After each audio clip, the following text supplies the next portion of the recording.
भोजपुरी जगत के super hero Nirahua जब भी फिल्मी पर्दे पर अपनी हसीना को बचाने पहुंचते हैं तो उनके सामने हमेशा एक खूंखार विलेन खड़ा रहता है और निरहुआ के सामने इस खूंखार विलेन की भूमिका ज़्यादातर फिल्मी पर्दे पर संजय पांडे ने निभाई है।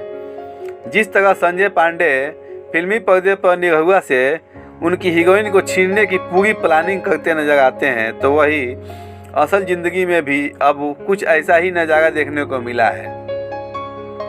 हाल ही में सोशल मीडिया प्लेटफॉर्म इंस्टाग्राम पर संजय पांडे ने एक वीडियो शेयर किया है जिसमें उन्होंने निरहुआ और परवेश लाल के आशियाने की कागजात अपने नाम करवा लिए हैं। जी हाँ दोस्तों, संजय पांडे ने हाल ही में निरहुआ के 2 मंजिला आशियाने के सामने खड़े हुए एक वीडियो पोस्ट किया है, जिसके साथ उन्होंने कैप्शन में लिखा है कि दोस्तों, दिनेश लाल यादव और परवेश लाल यादव जी की यह बिल्डिंग मैंने चंद्रकांत यादव से खरीद ली, अब यह मेरी है।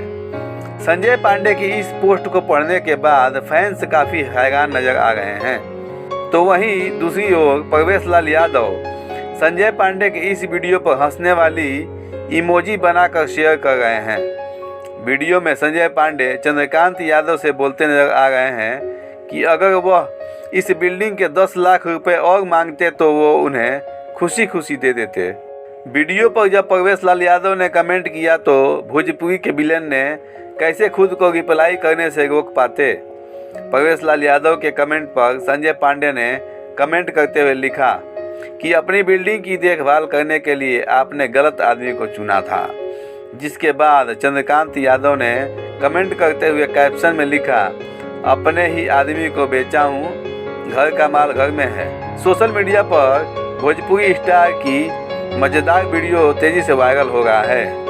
तो दोस्तों, आप लोग को ये मेरा वीडियो कैसा लगा कमेंट में मुझे ज़रूर बताइएगा और मेरे चैनल को सब्सक्राइब और लाइक ज़रूर कीजिएगा दोस्तों। जय हिंद।